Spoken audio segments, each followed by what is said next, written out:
The night is soft, and the breeze carries the scent of wild thyme and old marble. You walk slowly, your sandals brushing through dust that has known philosophers and farmers alike. Everything feels slightly faded here, as if the stars themselves have decided to nap early. The hills are low, the crickets are loud, and somewhere far off, a donkey sneezes with world-minus weary resignation. Welcome to ancient Boeotia, yes. Boeotia, not quite Athens, not quite Sparta. Just sort of. There. You find yourself on a narrow footpath lined with sleepy olive trees, each one older than every mistake you've ever made. The moon hangs like a dented coin in the sky, pale and half-minus spent. A shepherd's flute lilts over the hills, and a lazy dog is barking at absolutely nothing in particular. You already feel a yawn creeping up your spine. Perfect. Now, a gentle warning: you probably won't make it through this day. Not because of danger, no. There's very little of that here, but because the pace is so slow, so dreamily circular, so gently self-minus absorbed, that your eyelids may age a quiet protest and close themselves without permission. But before you drift too far into dreams, be a kind soul and press that little like button. Subscribe if you enjoy more tales told at the speed of moss growing on temple stones. And if you're awake enough, leave a comment with your location and the current time. We'd love to know which time zone you've decided to fall asleep in tonight. Now, let's ease into tonight's journey. You're walking toward a pool of water. It's small, perfectly still, hidden deep in a forest that most people can't be bothered to map. The trees here are the sort that lean and like they're gossiping. And under a canopy of slow-minus dancing leaves, the pool lies undisturbed except for one thing. There's a young man crouched beside it. H.E.S. not drinking. H.E.S. not bathing. H.E.S. just staring. You hear no sound from him, not even a sniffle. His golden hair is arranged as if a team of stylists worked overtime, which is impressive, considering there are no stylists in this particular part of the underworld we call mythology. His name is Narcissus. Yes, that Narcissus. The poster child for self-minus infatuation, the cautionary tale you vaguely remember from middle school mythology units and Instagram quotes about self-minus love. But before the poets and painters gave him cheekbones that could cut marble and turned his story into a lecture, he was just a boy. A confused one lost in the woods, destined to fall in love with the one person he could never quite reach himself. You sit down quietly on a rock nearby. It's warm from the day's sun. He doesn't notice you, he's a little busy. His reflection has apparently just said something incredibly interesting. The truth is, Narcissus was not always this. Reflective. He used to be a hunter. A very average one, to be honest. Historians still debate whether he ever actually caught anything. His arrows were mostly for show. He preferred woods to people, quiet to conversation, and water to wine. But he was beautiful. And that, in ancient Greece, was a full minus-time job. The gods noticed. They always do. They have a way of seeing beauty the way bored aristocrats see pastries with interest and a tendency to meddle. One goddess in particular, Nemesis, the one who hands out ironic punishment like candy at a funeral, decided to teach him a lesson. He had, after all, ignored an nymph or two. Or 20. His rejection count was higher than his body count on a hunt. He left a trail of sighs in his wake, and not the good kind. And so, Nemesis led him to this pool. Not with force. That would be far too dramatic. She simply let him wander, gently nudged by fate and a total lack of GPS. He found the water by accident. Or maybe not. You know how these stories go. Now he can't look away. And the strangest thing? Neither can you. Morning slips into the forest like honey on old bread, slow, sticky, and a little bit unnecessary. You haven't moved. Neither has he. Narcissus is still crouched by the pool, chin in hand, eyes full of something too complicated to be vanity and too delicate to be love. The birds have tried to get his attention several times, but even a woodpecker tapping Morse code on a pine tree can't distract him now. You stretch your legs. A squirrel throws an acorn at you. It misses. Bad aim runs in this myth. Now, let's rewind a little. Back to when Narcissus still had fans. He used to walk through town and leave broken hearts in his wake, like flower petals after a very confused parade. One such admirer was a nymph named Echo. Echo, poor thing, had a gift and a curse. She could only repeat the last words spoken to her, which is, as you can imagine, not great for nuanced conversations or online dating. She saw Narcissus and, quite understandably, decided he was her type. Specifically tall, golden, emotionally unavailable. She tried to talk to him. Failed, obviously. How do you flirt when all you can say is the last thing your crush just said? It's like living your entire life as a malfunctioning parrot. Eventually, she withered away into nothing but voice. Her body vanished. Her presence became a whisper on canyon walls. The ultimate ghosting. And yet, even now, if you listen closely, you can still hear her. Every time Narcissus sighs, and he sighs often, you hear a soft sigh echo back from the trees. She's still watching. Still hoping, maybe. Or maybe just lingering for closure. You lie back in the grass and stare up through the branches. Somewhere, a cicada starts its 1,000-year PowerPoint presentation about how hot it is. A butterfly floats past with the gravitas of an old philosopher. The sky looks like it was painted with sleepy fingers. Nearby, Narcissus finally speaks. Just a whisper. "You're perfect," he says. And yes, the reflection agrees. Historians, ever the buzzkills, argue whether Narcissus really died by that pool or if the story was just a metaphor. Some say he drowned, unable to resist one last kiss. Others claim he turned into a flower, the Narcissus, of course, which still bends toward the water as if remembering. But here's the obscure bit they don't always tell you in some versions of the tale. The flower that grows from his death smells faintly of sadness. A scent only certain animals and heartbroken shepherds can detect. If you ever walk through a Greek meadow and feel unexpectedly nostalgic, now you know why. Back in the forest, you notice something small. The water has started to ripple. Not from wind, not from Narcissus, but from something beneath. You lean in. A shape. Pale, shifting. Another face? No. Just a fish. A particularly judgmental one. You're sure of it. But Narcissus flinches. For the first time, he looks uncertain. Maybe he imagined the reflection frown. Maybe the image flickered. Maybe, just maybe, he saw something in himself he didn't like. Don't worry. That moment passes quickly. He smiles again. Perfect. You sit with him a while longer. There's no hurry. After all, it's not like HES going anywhere. And honestly, neither are you. The day drips on, slow as syrup left in the sun. You watch a beetle cross a rock like it's scaling Olympus.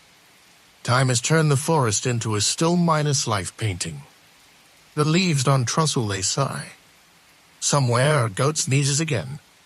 Possibly the same one. Possibly a different goat. But philosophically, it doesn't matter. Narcissus still has blinked. You wonder if he even remembers what blinking feels like. His eyelashes tremble once, almost nostalgic-y, and then settle back into their pose of perfect stillness. His knees must be screaming. But vanity, it seems, has great core strength. Let's take a detour while he contemplates his cheekbones. Did you know that in some regions of ancient Greece, mirrors were considered mildly magical? Not quite turn you into a frog magical, More like show you your soul and possibly your mistakes magical. Women in particular were warned not to gaze too long, lest they get ideas. Dangerous ones, like independence, or self-worth. In fact, the ancient word for Mercato Pitio literally meant to look back, which might explain why so many Greek heroes were allergic to introspection. Narcissus, in his own passive-aggressive way, is doing what few heroes dare to do, looking back continuously, obsessively, without blinking. Orson scream. Somewhere nearby, a satyr walks past humming off ski and carrying a basket of fermented grapes. He pauses, looks at Narcissus, shrugs, and keeps walking. Even mythological creatures know not to interrupt someone mid-minus. Existential crisis. You close your eyes for a moment. The forest breathes. A warm wind skims over your skin like a half-minus remembered lullaby. You hear water, always water, lapping in place like it's trying to remember how waves work. Suddenly, Narcissus whispers something again. You think it might be your name. But no, he's talking to the reflection. Again. Where have you been all my life? He asks softly.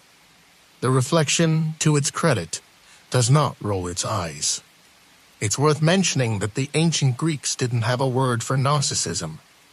That term would come much later, stitched together by bored psychologists and poets with too much time into few dates.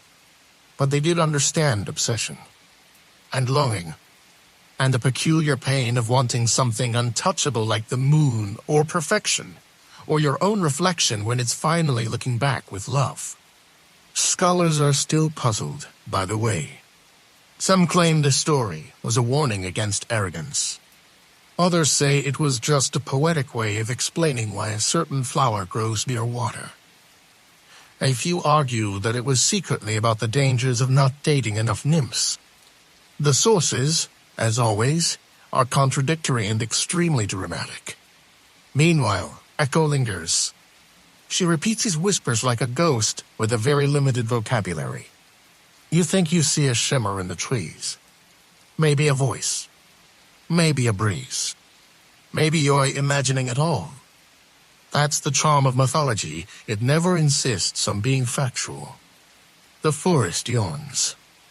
You do too. Nothing happens. And yet somehow, it's everything. Afternoon coils itself around the forest like a lazy cat. Warm, heavy, and slightly inconvenient. You wipe your brow with the corner of your sleeve and realize your skin smells faintly of rosemary and pine needles. Somewhere above, the sun winks through the branches like it's in on a joke. You glance again at Narcissus. He hasn't moved. You check to make sure he is breathing. He is. Barely. Honestly, it's impressive. Most people can't hold a conversation for this long without eventually checking their phone. You shift on your rock. A cicada lands on your sandal and stares up at you with what you're pretty sure is judgment. You pretend not to notice. That's the Greek way. Now, while we're waiting, and we'll be doing that a lot, let's talk a bit about the cultural quirks at the time. Did you know that in some Greek rituals, people believed mirrors could be used to see the dead? They'd fill a bowl with dark water, place a mirror inside, and wait for visions. This was called katot romance, mirror divination. Of course, what they usually saw were egg shapes and cloudy reflections, and occasionally, themselves looking tired and mildly possessed.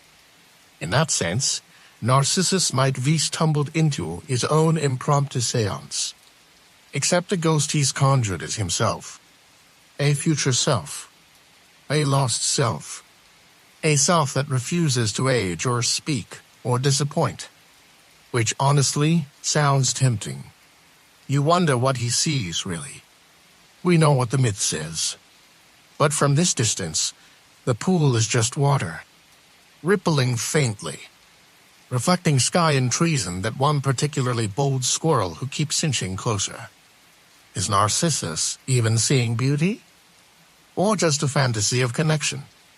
A breeze picks up. Eco returns. I love you, he says. You, the forest murmurs. A pause. Then, as if realizing HES on the brink of a feeling, he shivers. The water flutters. For a moment, the face below looks sad, but only for a moment. Then the smile returns. Easy. Practiced. Perfect. It's the kind of smile you put on for company. Or mirrors. You lie back, letting the moss cradle your spine. It's shockingly comfortable. A butterfly lands on your forehead. You are now officially part of the landscape. Congratulations. Now, let's throw in a fact. Narcissus had a mother. Most myths skip her, because maternal figures don't test well in tragedy-minus-focused epics. But her name was Liriope, a river nymph, which explains a lot. Water runs in the family. When he was born, she consulted the prophet Tiresias, the one who's blind but sees everything. Tiresias gave a famously cryptic warning: he will live a long life if he never knows himself. Classic oracle dodge. Very terms and conditions apply. Liriope, like many parents, probably heard this and thought, what's the worst that could happen?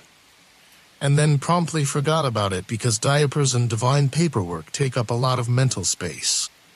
But here he is now, knowing himself. Thoroughly. Relentlessly. It's hard not to wonder if someone had pulled him away, shaken him gently, reminded him that reflections aren't hugs and mirrors don't talk back. Would he have stood up? Or would he have waited for the water to love him first? Ice off Trussell draws your eye. A deer steps into the clearing. It takes one look at Narcissus and walks back out.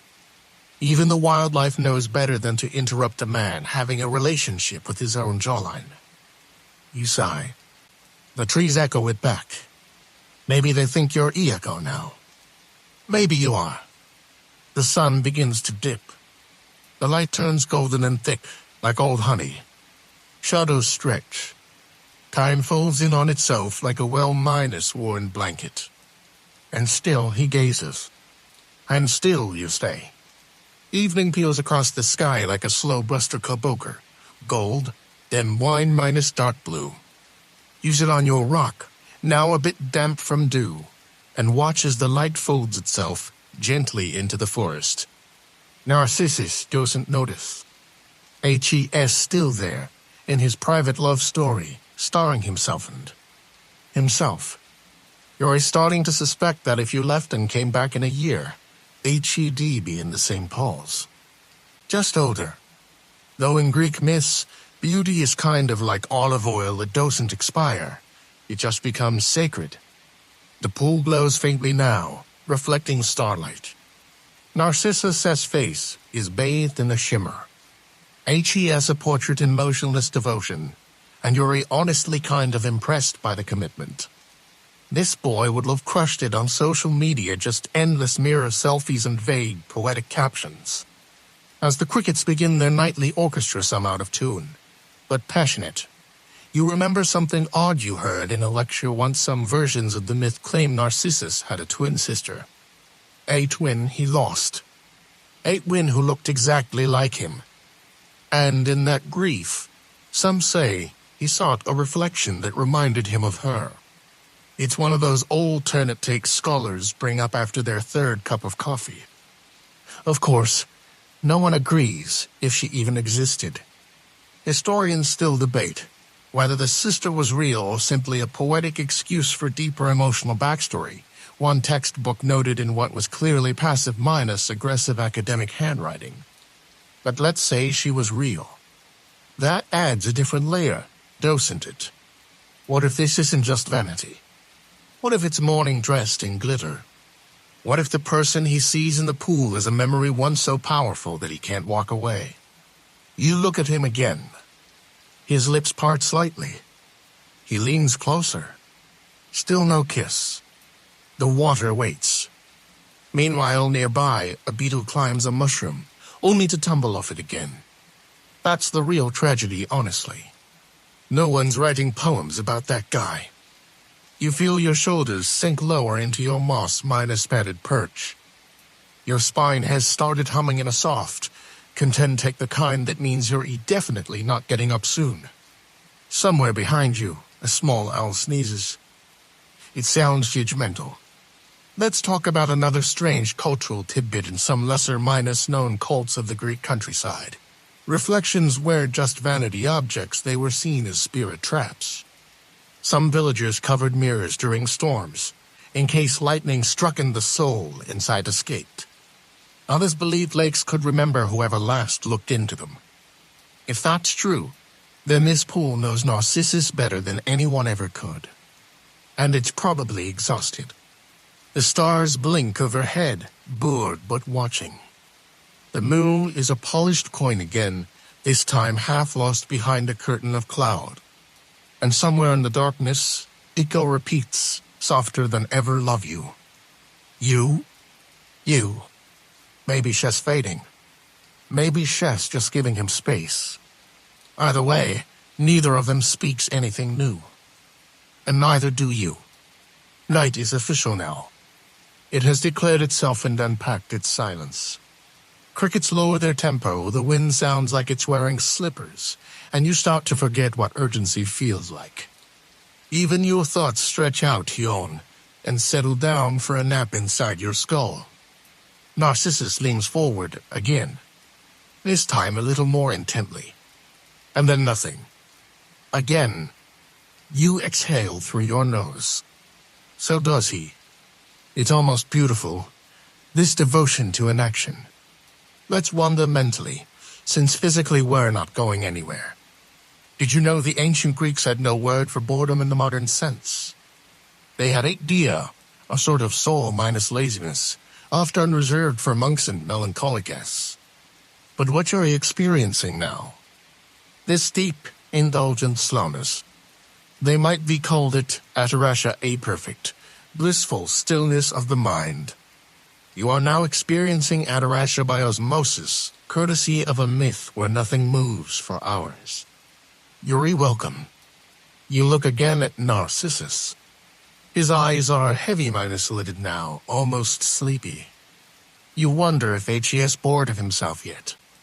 But no, his gaze remains tender, hypnotic, like HES watching the ending of a movie HES, already seen 10 times but still finds moving. He sighs. You sigh. The moss sighs. This is the most synchronized activity you've experienced in days. Now, obscure fact time in some rural traditions. People believe that if you stared into water too long at twilight, you could trade places with your reflection. It was a cautionary tale told to children look too long, and you'll fall in. Or worse, you'll become the reflection, and your real self will wander off like a confused goat. Maybe that's already happened here. Maybe Narcissus isn't even Narcissus anymore. Maybe the real one left years ago, and the reflection is the one still watching, confused by the body across from it. Or maybe he just likes his face. There's that, too. Fox spads into the clearing. Stops. Looks. Decides it's not worth the emotional complexity and leaves. You begin to drift. Not just into sleep, but into the thought that perhaps this story isn't about vanity at all. Perhaps it's about longing. About the quiet ache of wanting something so perfectly still, so safe, so untouchable that you don't have to risk anything to love it. That's the real secret, isn't it? Reflections never leave. They don't argue. They don't get tired of your jokes or forget your birthday. They just echo you back. Always the same. Always agreeable. Of course, they also don't hug, or laugh, or forgive you when you mess up. But those are complications for people who look outward. You watch Narcissus shift slightly. HES cold, probably. Dew clings to his tunic like silver dust. His knees are shaking now. But still, He won't leave. You whisper, almost to yourself, why not stand up? But the water replies with only a glint of moonlight. You lean back. The night leans with you. And somewhere in the vast sky above, the stars politely pretend they're not watching a boy fall in love with the one thing he can never fully touch. Sleep begins tugging at your limbs now. Softly, tenderly. But before you close your eyes, you notice something odd. The reflection is smiling, even when Narcissus isn't. You blink. Or maybe you didn't. It's hard to tell now. Time has melted into something slow and syrupy. The moon is halfway down the sky, dangling like it forgot where it was going. The trees stand perfectly still, as if holding their breath for an encore that never comes. Narcissus shifts again. This time, it's not dramatic. Just a small lean forward, his fingertips grazing the water's edge. The reflection leans too, of course. Like a good dance partner. Or a polite twin. They nearly touch. And then a ripple. Just one. Tiny. Insignificant. But it breaks the illusion for a single breath. The reflection warps into a puddle of shadows and light. Narcissus flinches as if slapped by someone he trusted. His eyes widen. His mouth forms a shape you've never seen on him, confusion. He pulls back. It's the first time you've seen him afraid. Let's pause here and absorb this development, because it's honestly the most action we've had in hours. Now for two nights obscure morsel in some late modest Roman interpretations of Greek myths. Narcissus wasn't cursed by Nemesis at all, but by the goddess Artemis. Why? Because he refused to join her hunting party. Which, honestly, feels a bit petty on her part. But then again, Greek gods did love a good overreaction. So, perhaps all of this endless staring, this silent unraveling was just divine revenge for skipping a group hang. You lie down on your side now, curled gently like a forgotten emperor, on a museum shelf. The moss has molded itself to you with surprising affection. If this continues, you may owe it rent. You glance over. Narcissus is frowning now. Not dramatically. Just thoughtfully. The kind of frown someone makes when their favorite song doesn't hit the same way anymore. Maybe for a moment he didn't like what he saw. Or maybe the reflection looked tired. Or maybe, for a flicker of a second, he thought he saw Echo in the water instead.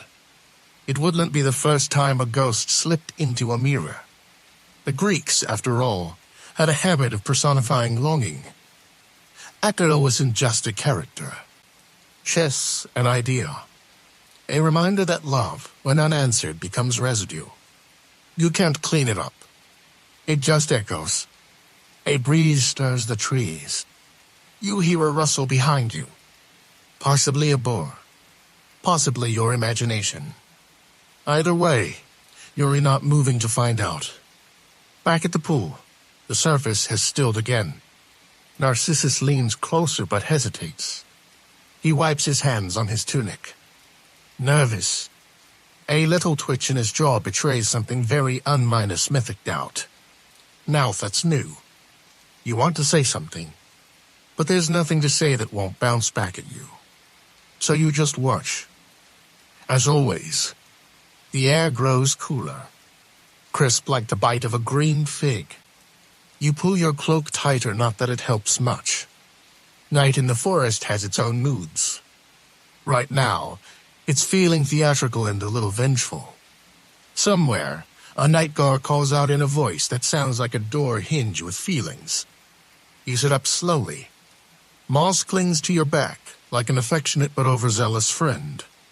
Narcissus has to move again, but something's different. Aegeus no longer smiling. In fact, he looks like someone who just realized he left the stove on in a life Aegeus not currently living. His hands hover above the water, unsure whether to reach in or retreat. You watch his face, and for a moment just when he closes his eyes. It's startling. Almost too intimate. You're used to the gaze. the wide-minded side longing. But this is inward. And now we arrive at the part of the myth scholars rarely linger on the silence between realization and resignation. Because here's the thing, Narcissus doesn't fall in the water immediately. There's no splashy climax, no dramatic plunge, no poetic scream. The original sources are annoyingly vague. Ovid just says he wastes away. That's it. He stays. He stares. He starves.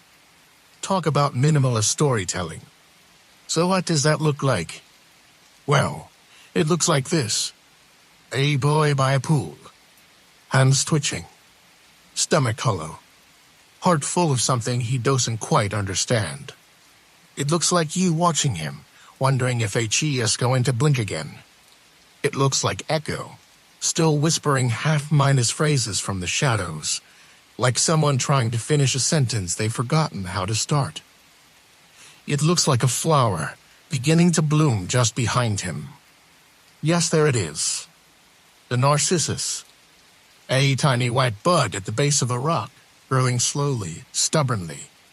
Like all metaphors, it arrives too late to change anything. And here's a curious detail from the older text: the flower was always white. In some early depictions, it's described as golden. Sun minus colored. As if Narcissus' last gift to the world was a little piece of the glow he used to carry around without trying. You lean back on your elbows. Your fingers graze the grass, now damp with midnight. Every sound is louder now. The drip of a leaf, the shuffle of a mouse, the occasional whimper of a dream you forgot you had. And still, he stays. And still, the water stays smooth.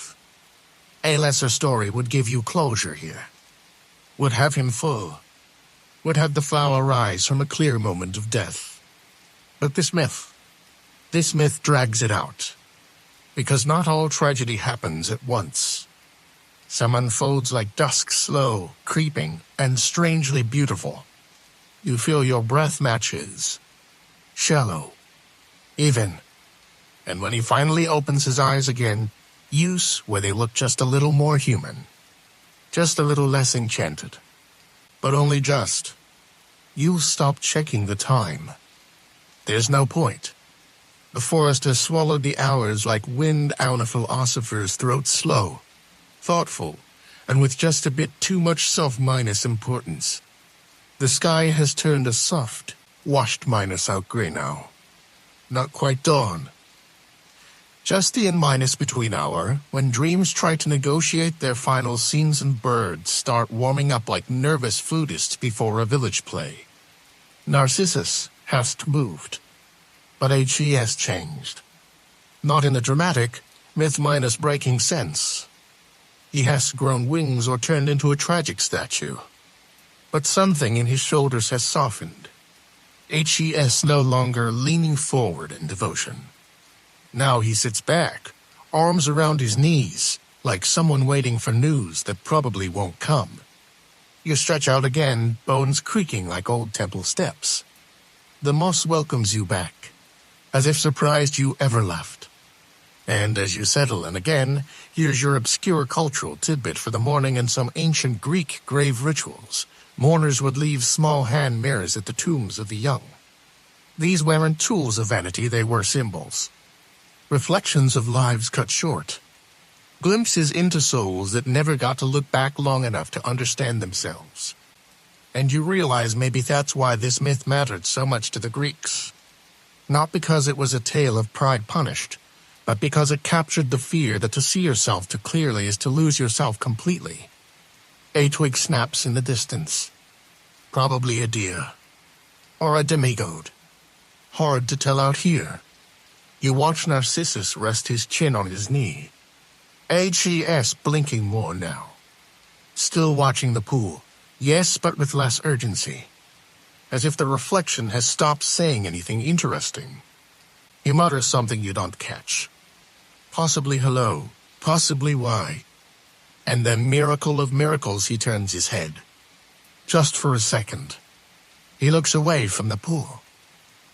His gaze sweeps past you, through the trees, into a patch of nothing.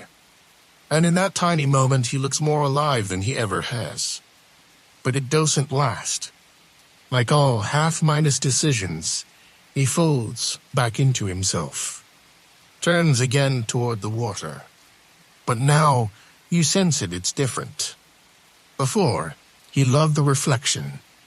Now, maybe HES just trying to remember why. The world tilts gently toward morning. Not that you notice it immediately. It happens slowly, one golden thread of light at a time. First the grass starts to glow, then the bark of the trees warms from iron to bronze. Eventually, even the shadows grow sleepy and retreat behind rocks and roots. And Narcissus. HES still there. But HES not as crisp around the edges. Not quite as vivid. You can't tell if it's the light or something else, but he looks more like a drawing now unfinished and half-minus erased. The lines of his face blurred gently into the breeze. You sit up and rub your eyes. Not out of fatigue, but wonder. Because the flower, the narcissus, is now in full bloom behind him. Pure white. Petals turned toward the water like a quiet observer. Or a replacement. It's hard to say which. Here's a strange but lovely scholarly footnote in one medieval retelling of the myth translated through enough hands to make it almost unrecognizable. Narcissus doesn't die. He simply dissolves. Bit by bit. Thought by thought. Until he becomes part of the landscape. Not punished. Not transformed. Just joined with the stillness he adored. Scholars argue about this, of course. One claims it's a metaphor for meditation. Another insists it's an allegory for grief. A third suggests it's what happens when writers skip lunch and keep translating past sundown. You, meanwhile, are more interested in what's actually in front of you. Which, to be honest, isn't much. The narcissus that once crouched so attentively by the pool is now slumped. His chin rests on his chest. His eyes are open but distant. It's not despair. Not even sleep. It's more like surrender. The kind you only reach after watching your own reflection for so long that you start to forget which one blinked first. Echo speaks again. Fainter this time. Just one word, stay. You wonder if she means it for him or for you. A wind lifts and carries a few petals from the narcissus flower across the surface of the pool. They drift over his reflection, briefly obscuring it. He doesn't notice. Or maybe he does. But he doesn't mind. And maybe that's the point. Because this story, however you tell it, isn't about punishment. It's about forgetting how to leave. It's about staring so long at what you think you want that you stop asking what else there might be. And so, you lie back down. The moss hugs you like an old friend who doesn't ask questions. The sky brightens. The trees breathe deeper. The forest starts whispering awake. But, in the middle of it all, one boy stays still. And one flower keeps growing.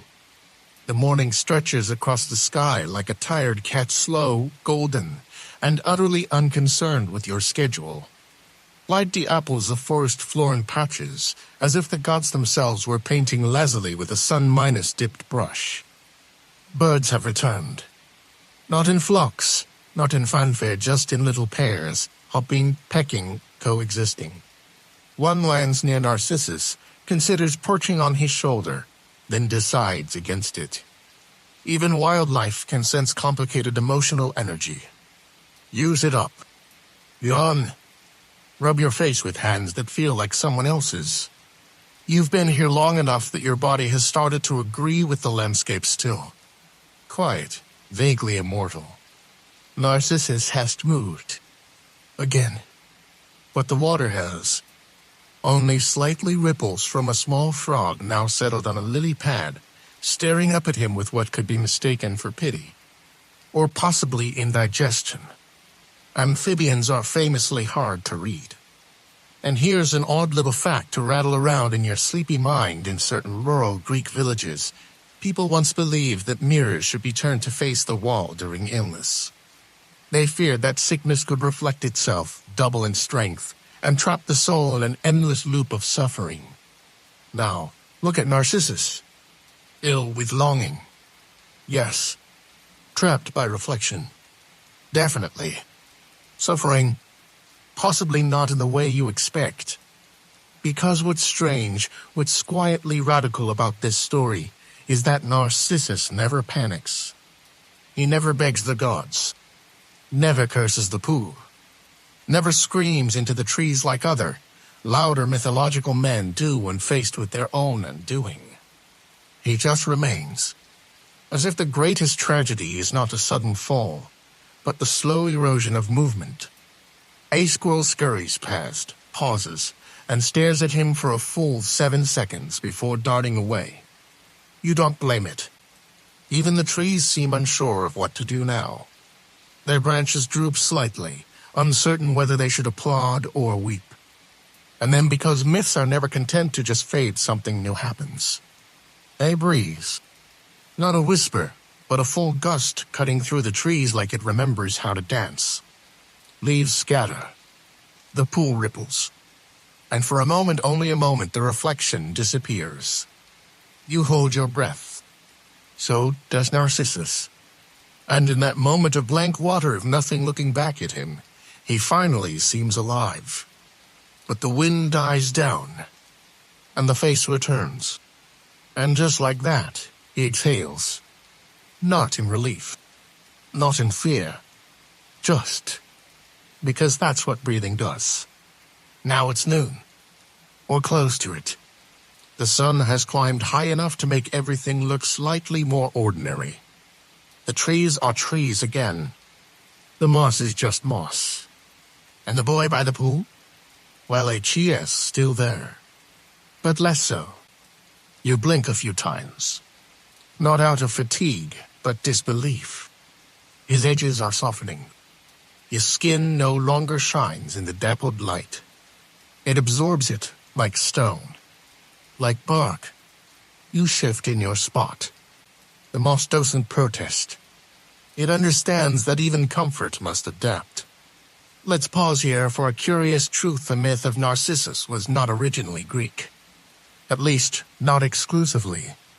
Earlier versions flowed up from older cultures. Babylonian, Egyptian, where mirrored water was a spiritual gateway, a place where the soul could meet itself, argue with itself, or be gently tricked into transformation. It's not about punishment. It's about recognition and resistance. Because who among us has stared too long at something, someone, even hoping to find love, only to discover it's staring blankly back? You look again. Narcissus is barely blinking now. The reflection, too, has grown stiller, more shadow than shape.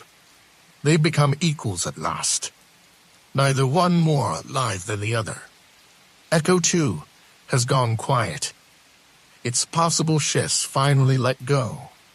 Or perhaps her voice has simply been absorbed by the forest, by the moss, by the memory of longing so old it doesn't echo anymore, just hums. You lie back and close your eyes. The air is warm now, soft as goat's wool. You think of the flower, the small, white narcissus blooming behind the rock. It's a simple thing, fragile, but rooted. And maybe that's the point. Narcissus wanted to see himself. What he gave the world instead was something that grows. A final bit of trivia, because we're nearing the end in some rare translations. The last line of the myth isn't about the flower, or the pool, or echo. It's a shepherd passing by years later, saying there used to be someone here. No name. No shrine. Just the vague sense that a boy once knelt by this water for too long. You smile, because somehow that feels right. Not a warning. Not a curse. Just a quiet truth, wrapped in moss and myth, still blooming. Afternoon leans lazily across the hills. The light is warm, but worn like an old bedsheet that's been sun-minus dried and folded 1,000 times. You sit beneath a fig tree now, just a few paces away from the pool. You didn't move far. But then again, neither did time. Narcissus is still present. But not present, if you know what I mean.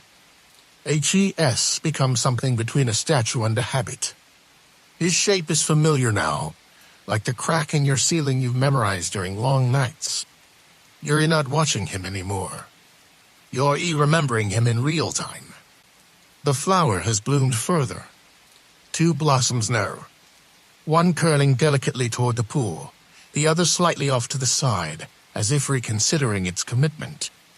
And you feel almost protective of him, which is strange considering HES the one who started this whole thing by falling in love with a version of himself that never blinked.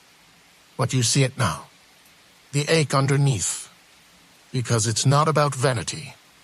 It never was. It's about wanting something to reflect you back without distortion, without judgment, without interruption. It's about trying to hold stillness in your hands and call it love. Now here's a tidbit so obscure it probably belongs in a footnote no one reads in some ancient magical text, those peculiar scrolls found buried beneath clay jars and gold bones. There's a belief that reflections can absorb time. That if you look at yourself long enough, you don't age on the outside. But the years collect somewhere, like dust behind a mirror. And when the mirror finally breaks, all the years fall out at once. You wonder maybe that's what happened here. Maybe Narcissus has been aging in reverse, backward into stillness, into rotund water and silence. The wind shifts. You smell thyme, fig, and the faint musk of old stone. You glance at the pool. HES still there. But the image is dimmer, as if the water is losing interest. Eiko doesn't speak anymore. She might be gone somewhere quieter. Or maybe she dissolved into the bark of trees, like ancient grief turned to grain. You lean back. You close your eyes, just for a second. And when you open them again, Narcissus' reflection is still there. But the boy, you're not so sure. It's evening now. Again, but not the same evening as before. This one is lavender in the air and a hush in its posture. The birds have tucked themselves away. The crickets are back, but softer this time, like they've been told to whisper. You rise slowly and step closer to the pool. Narcissus is still there. Sort of. His form is faint. Less boy, more shape. His arms have sunk into his knees into the moss, his skin into shadow. It's like watching a memory forget itself. The flower has multiplied. 5 now. All quiet. All nodding slightly in the breeze like polite guests at a wake. And still, the pool reflects. But the face is changed. It's not his anymore. Or yours. Or anyone's. It's just water now. Pure. Blank. Holding the sky the way a cup holds the last sip of wine. You sit down. No need for distance anymore. And now, a final strange cultural whisper before the ending begins in some early Mediterranean rites. When a young person died alone, villagers would plant a mirror instead of a headstone, buried flat in the soil. The belief was that every spring, the sun would shine into the mirror, warming the earth from below, and the soul still lingering would rise a little higher toward peace. You wonder if that's what's happened here. If Narcissus has finally been buried. Not in soil, but in story. In stillness. In flowers. You touch the surface of the water. Gently. It ripples. And then calms. Your reflection appears. Tired. Soft. A little older than you expected. You smile at yourself. Just a little. Not to fall in love. Not to stay forever. But to say, I see you. and they'll leave you here now. You rise. The forest doesn't protest. The moss lets go. The pool remains. Still. Beautiful. Empty. Waiting for the next traveler to stop and ask, quietly, "Who is that?" The sky dims for the last time. It's neither dramatic nor sudden. There's no thunder, no divine exclamation, no mythic flourish. Just the slow folding of daylight into dusk, like a parchment being closed after a long, sleepy story. You walk now, yes, actually walk. Your legs remember how. You pass the pool one final time. Narcissus is gone. Or rather, what was Narcissus is now fully absorbed into the place. There is no body. There never was. Not really. Just flowers. 7 now. They nod at you in the evening breeze like old friends, or maybe fellow mourners who've made peace with their grief. The pool still reflects. But no one looks into it anymore. Not the fox, who trots past without pausing. Not the owl, who watches from above with amber eyes full of quiet judgment. Not you. You walk the path away from the clearing, the way you came but slower, as if each footstep needs permission from the ground. The world has changed in your absence, though you never truly left it. It's just that you were standing still, watching someone else stand still, and time decided to sneak ahead without either of you noticing. The forest is darker now. Trees lean in as if sharing secrets. Somewhere behind you, a flower blooms in silence. You wonder if a boy disappears in the woods and no one sees. Does it count as a tragedy? Or is it something gentler? Something more like rest? Here's a final strange fact in some interpretations. Narcissus doesn't die at all. He simply transforms not into a flower, but into the idea of self-minus contemplation. He becomes a metaphor that wanders quietly through art, through mirrors, through quiet nights like this one, whispering, "Look closely." But not too long. You reach the edge of the forest. There is no grand exit. Just the soft sound of your own breath. You don't look back. You don't need to. Because the story isn't back there anymore. It's in you now. And now, dear traveler, you can let the story fade. Let your breath slow, soft as the petals of a narcissus floating on still water. Let your body melt into the surface beneath your bed, couch, moss, or simply the cool weight of sleep itself. No more names, no more faces. Just the hum of quiet things the air as it moves through your chest. The rhythm of your heartbeat, the hush between thoughts. You are not a reflection tonight. You are not the watcher or the watched. You are the stillness. The quiet beneath the ripples. The pause between one dream and the next. Let go of the forest. Let go of the flowers. Let go of the boy who looked too long. He has become legend now, and you are free to drift. Feel the world soften around you. The colors dim. The sounds grow velvety and slow. Even your thoughts lose their sharp corners. They become leaves. And those leaves are falling gently into a stream that carries them somewhere safe, somewhere far, somewhere quiet. Where time no longer hurries. Where longing no longer lingers. Where the reflection is just light on water and nothing more. You are safe now. And you are home. Sleep, if you haven't already. And if you have, stay just a little longer in that sweet blur of forgetting. We'll be here when you return. Good night.